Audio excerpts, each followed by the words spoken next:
सरिता को एक बेटा और बेटी थी। दोनों की शादी हो चुकी थी।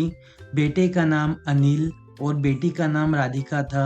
सभी खुशी खुशी रहते थे और एक दिन रानी, अरे ओ रानी बहू, हाँ मम्मी, कुछ काम है क्या? बहुत दिनों बाद राधिका आ रही है। आज खाने में उसके पसंद का बनाना। खाना तो उनके पसंद का बना दूंगी। और मम्मी जी, दीदी और मैं बाहर घूमने भी जाएंगे और उनको शॉपिंग भी करवा देंगे। हाँ हाँ, दोनों का जो मन हो वो करना। अभी तो तू जल्दी से खाने की तैयारी शुरू कर दे। रानी खाने की तैयारी करने लगती है। ननंद के आने पर रानी बहुत खुश थी। इतने में राधिका आ जाती है। मम्मी, आप कैसी हो? और पापा और भैया कहाँ हैं? तेरे पापा और भैया दुकान पर गए हुए हैं। आ गए दीदी, आप कैसे हो? मैं ठीक हूँ भाभी, और आप कैसी हो? मैं ठीक हूँ। और जीजू कैसे हैं? भाभी वो भी बढ़िया हैं। मम्मी जी, और आप बातें कीजिए, मैं आपके लिए नाश्ता लेकर आती हूँ। सरिता और राधिका खूब सारी बातें करने लगते हैं और बहुत सारे दिन बीत जाते हैं और एक दिन दीदी चलिए, आज शॉपिंग करने के लिए चलते हैं। नहीं भाभी, मुझे नहीं जाना। चलिए ना दीदी, आपको भी जो चाहिए वो आप ले लेना।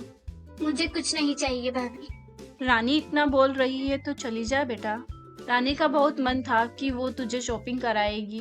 वैसे भी तू बहुत टाइम बाद आई है। तुझे तेरे ससुराल खाली हाथ थोड़ी ना भेजेंगे बेटा। हाँ दीदी चलिए ना। मुझे शॉपिंग नहीं करना।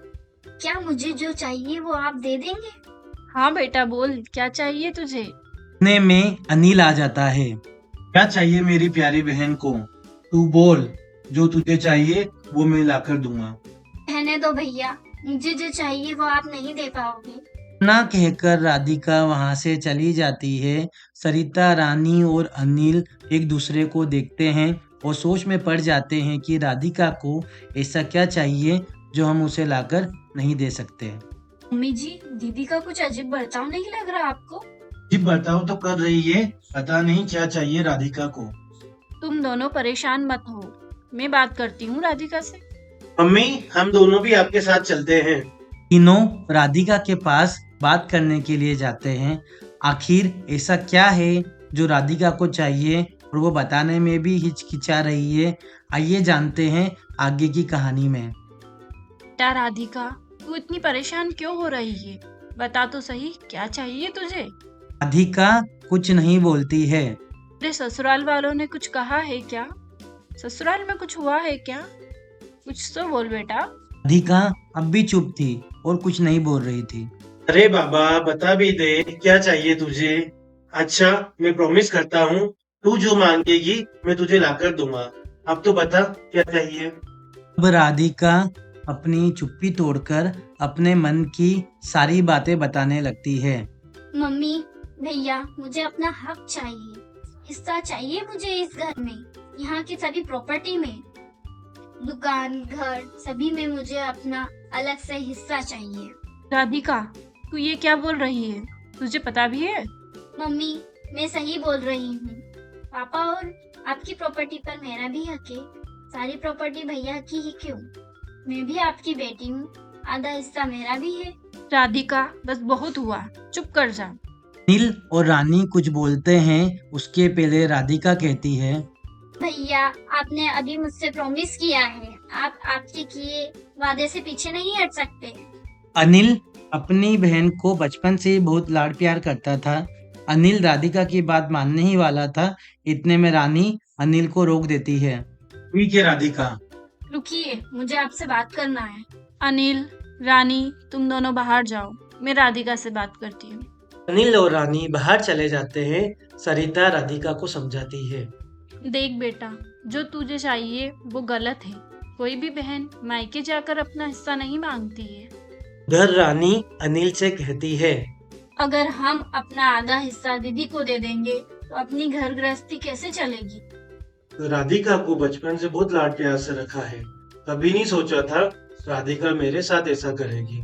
पर सरिता राधिका को समझाती है, परंतु राधिका कोई बात समझना ही नहीं चाहती है।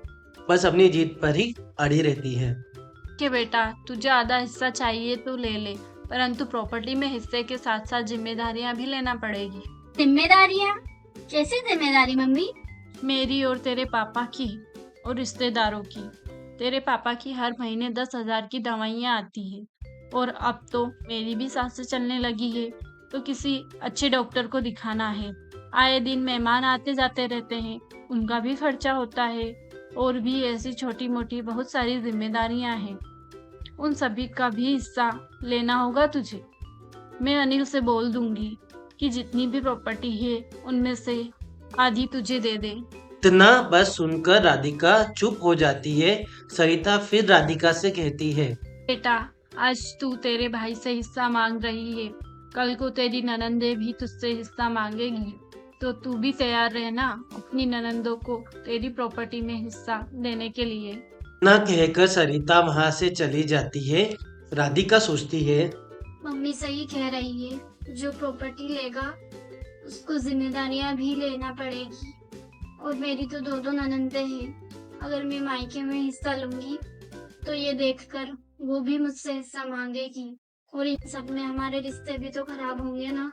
राधिका सरिता, अनिल और रानी के पास जाती है और कहती है, सॉरी मम्मी भैया, मुझसे गलती हो गई, मुझे माफ कर दीजिए। अनिल और रानी साथ में बोलते हैं, कोई बात नहीं राधिका। मुझे तेरी गलती का एहसास हुआ, बस इतना ही काफी है। दीदी अब तो चलोगी ना आप शॉपिंग पे? अभी हंसने लगते हैं और फिर से पहले की तरह ही रहने लगते हैं। अगर आपको हमारा ये वीडियो पसंद आया हो और इसी तरह की कहानी आप देखना और सुनना चाहते हैं तो हमारे चैनल को लाइक करें, सब्सक्राइब करें और शेयर करें।